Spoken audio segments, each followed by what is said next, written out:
Where's my microphone? See, I keep forgetting all this stuff. This ain't it.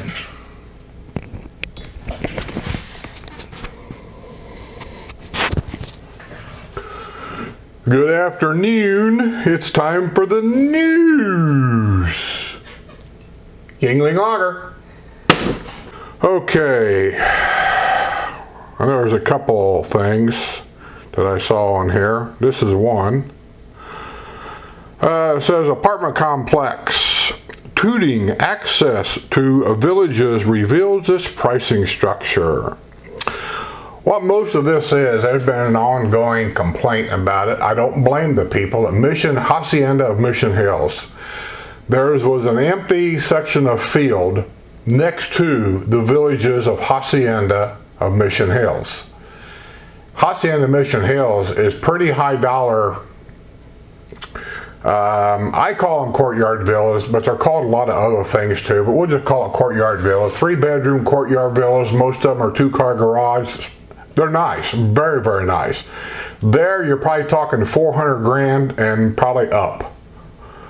Right next to that, which has nothing to do with the villages whatsoever, a company bought that field, building apartment houses and whatever there. Most of them are not age restricted. And they're going to be several stories tall. I don't remember how tall. I want to say 6 stories tall maybe. People at Hacienda Mission Hills don't like it because they say people at the upper ends of that apartment building can look down into Hacienda Hills, which by the way is surrounded with a wall to kind of make it private in there. And they can look down on them.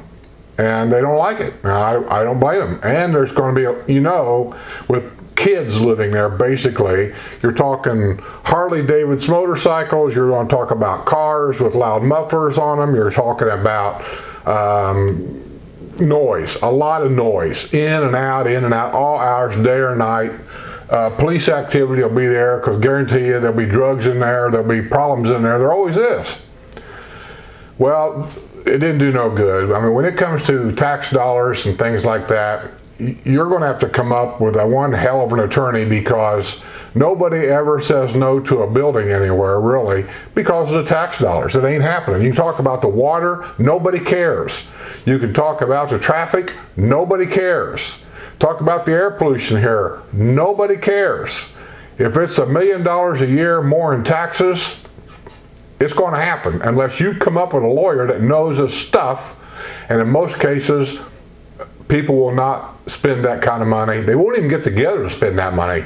They like to go to the free, I don't know what you want to call it, the commissioners have these meetings where you can express your opinions about something. And it's just a way of letting you just vent because they've already made up their mind, and you can get up there and then go yickety and blah, blah, blah, blah, and all this stuff, and they say, okay, we'll take all this into consideration. They ain't taking nothing into consideration other than, now this is $1 million in taxes next year, right? That's what they care about. And that's all they're going to care about.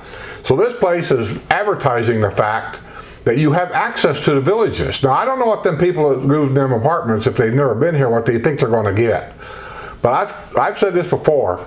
All the roads in the villages are public access. All of them are. I don't care what road you go on. I don't care if you see a gate or no gate. It makes no difference. They're all public access. All the town squares are public access. Our amenity fees here have nothing to do with the entertainment or anything down there at the town squares. None of it. So anybody can drive in here. And I've said this a million times about a lot of things. Dog parks, all this and that. People just drive in and walk on. I mean, there's just nothing really to stop them, which I think is wrong, but that's the way it is. So if these people in them apartment houses aren't told that there are certain places in the villages you can go, and then there's a lot of other places you cannot go, it's going to be a problem. It's, in my mind, it's already a problem here because the villages and the villages management companies do not enforce most of these rules. The rules are there, it seems like, for all the residents, but when it comes to outsiders coming in and violating the rules, It just seems like they just don't get enforced, which is going to be a continual problem unless somebody decides to do something. And in order to get something done, somebody, and I don't know who that person would be, has got to really make a big stink about this, and a large public stink, so that it really focuses on some problems here that need to be taken care of. And I don't know what stink that would be. I really don't. I've called, I've sent emails, I've gotten responses for all my emails and stuff, but still, not really anything's being done. So, with that being said, let's move on to something else. By the way, the rental there is 1-bedroom apartments go for like $650 a month, and then they go all the way up to like $2,100 and some dollars a month. I think it depends on what floor you're on. I think it depends on how many bedrooms you have, so on and so forth. But yeah. 83-year-old villager arrested at Championship Golf Course. This guy's been in trouble several times. That guy, can you see that guy? Is it focusing on it? There you go. Any of you guys have been watching me for a while, see how these faces keep popping up over and over again? I don't know what's going on with this guy. Some of these reports, when you read them over and over again, of a person get arrested 5 times, 6 times, 8 times, over and over again, and he's like 85 years old, 88 years old, you kind of think that there's something wrong here. Arresting this guy really isn't doing any good. He may not be doing anything violent or anything, but generally it's always because they trespass. Somebody doesn't want to deal with their problem, whatever it is, and so they trespass him. And then the person keeps showing back up, and so he gets arrested for trespass, or she. And I'm thinking, because I took care of Dad when we finally found out that he had dementia and Alzheimer's, that there could be a medical issue here. And anyway, let's see what it says, because this guy, I've seen this face before.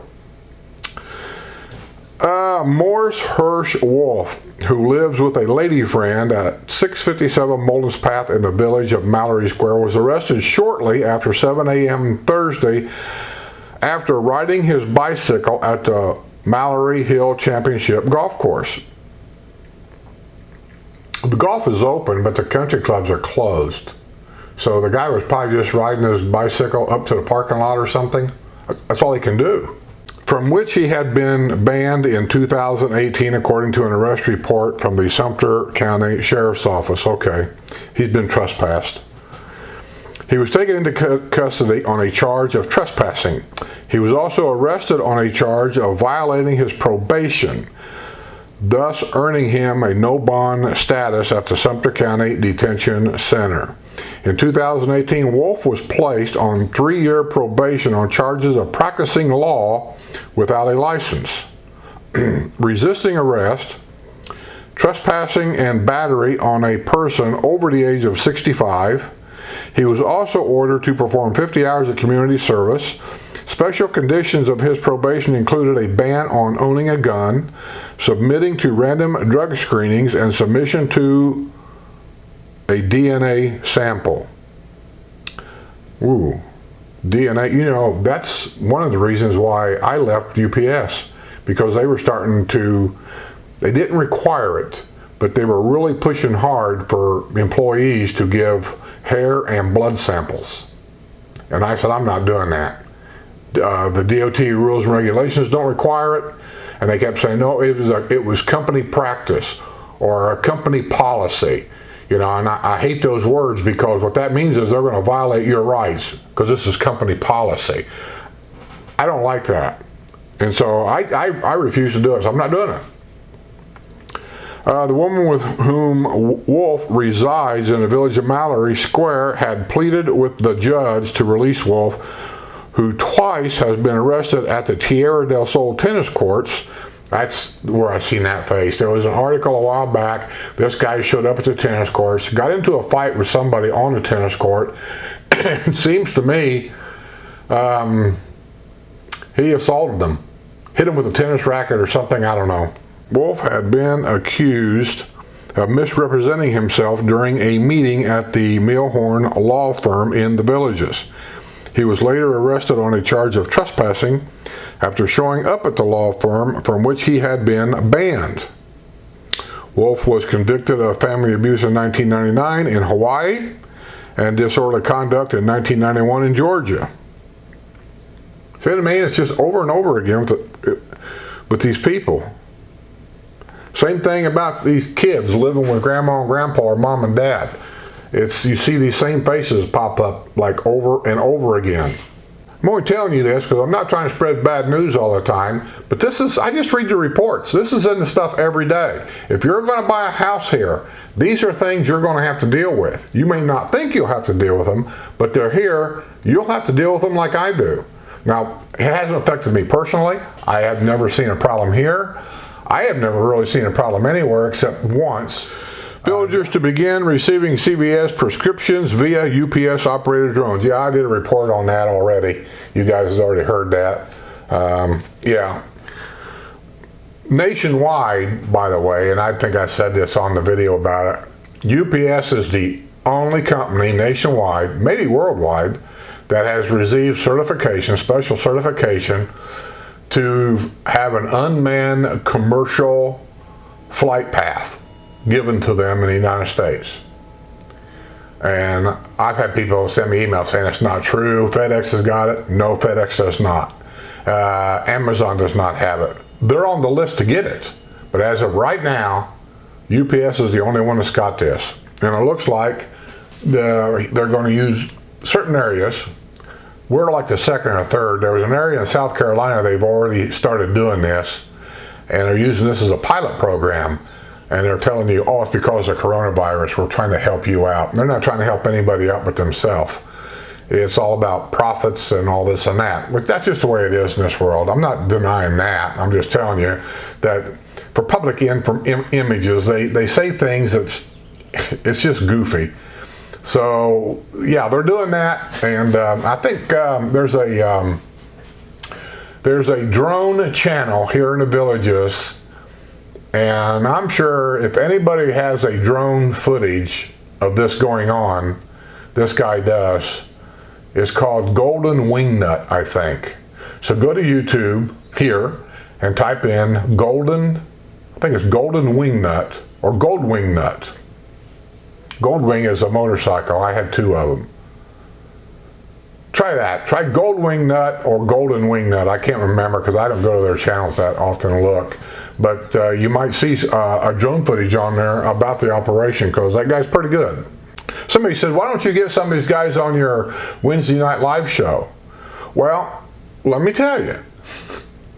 Sounds easy to say, hey, why don't you call them guys and get them on your show?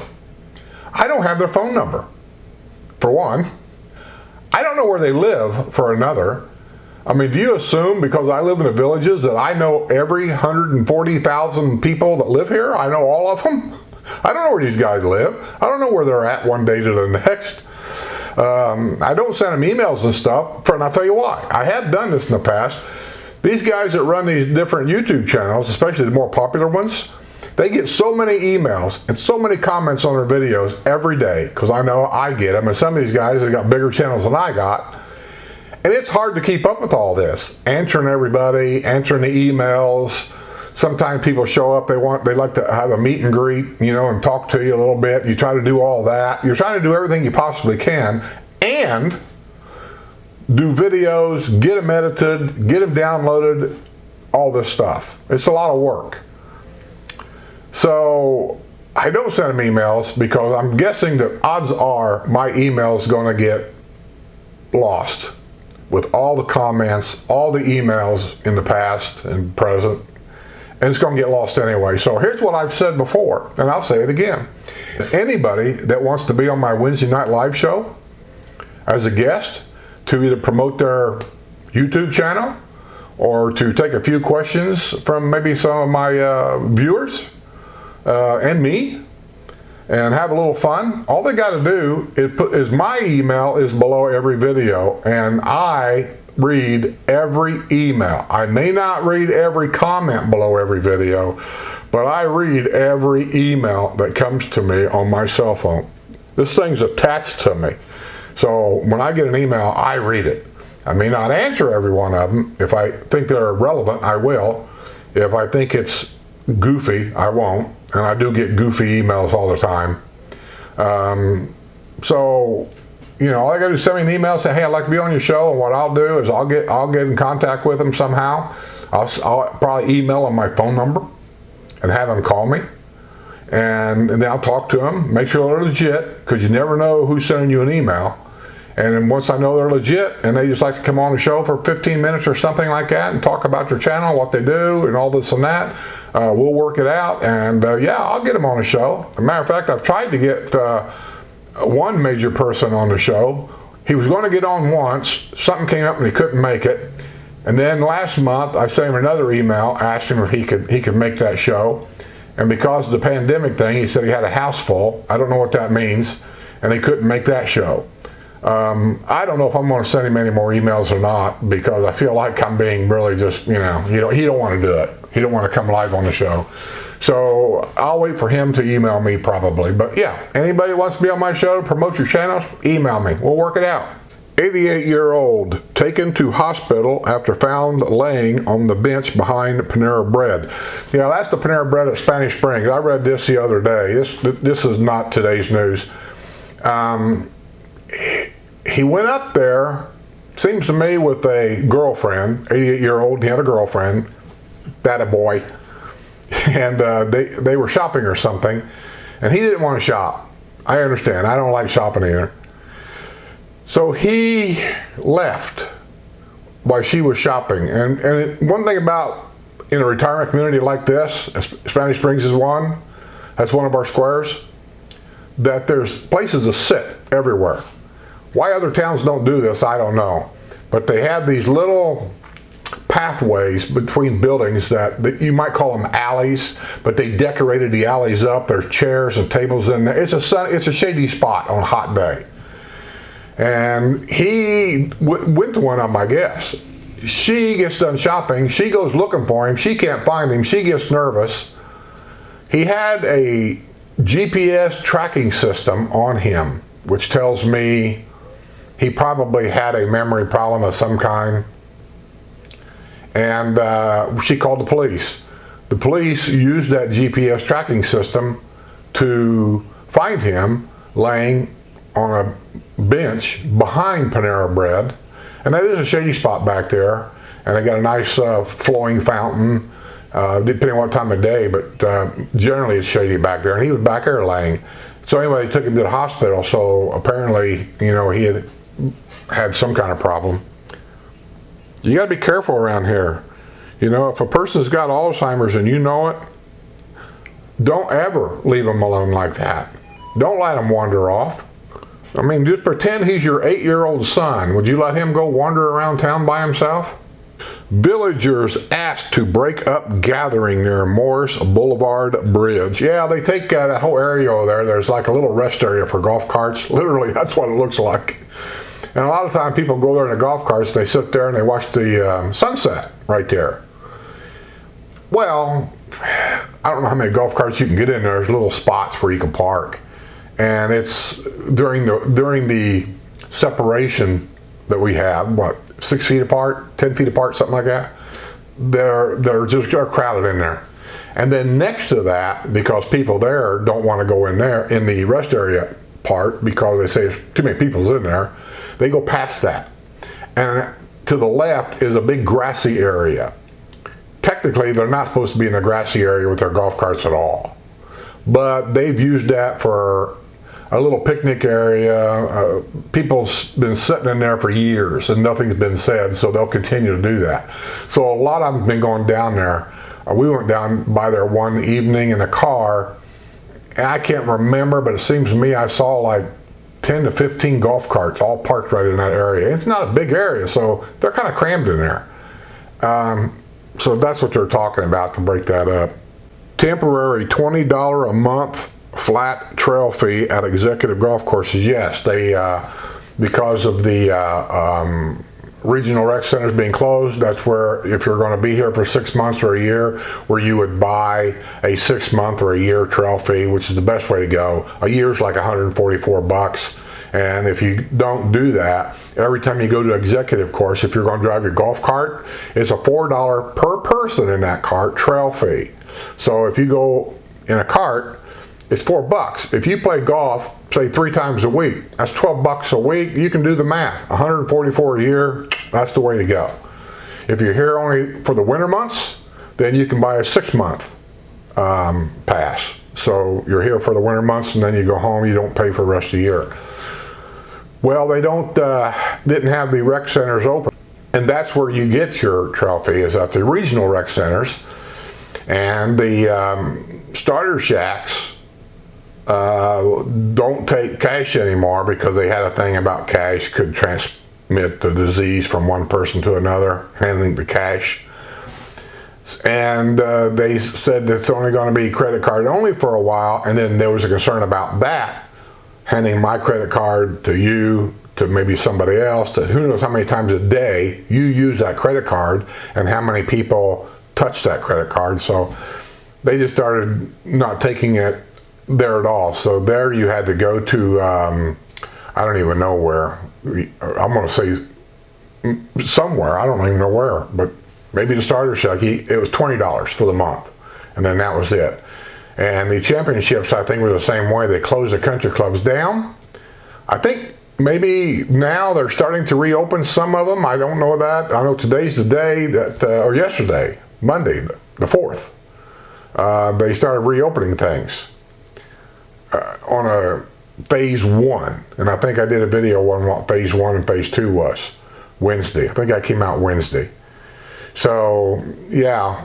But anyway, with the country clubs being closed down, you had to go to the starter shack to pay for your golf, and they would not take cash at all. Had to be credit card only. And a lot of people were surprised about that. So, that'll be the news for today. I got plenty more, but let me get out of here. I'm working on a few things, getting ready for the Wednesday night live show at the end of this month, the last Wednesday of this month. Nice day in the villages. Sue took the car, and she's out and about. She went down to one of our neighbors' houses. I don't know, something going on down there. And tomorrow morning, I have to go pick up Tommy to take him down to the DMV so he can get his driver's license renewed. So with that being said, I'm going to get out of here. You guys have a great day. It's a great day in the villages. It's always a great day in the villages.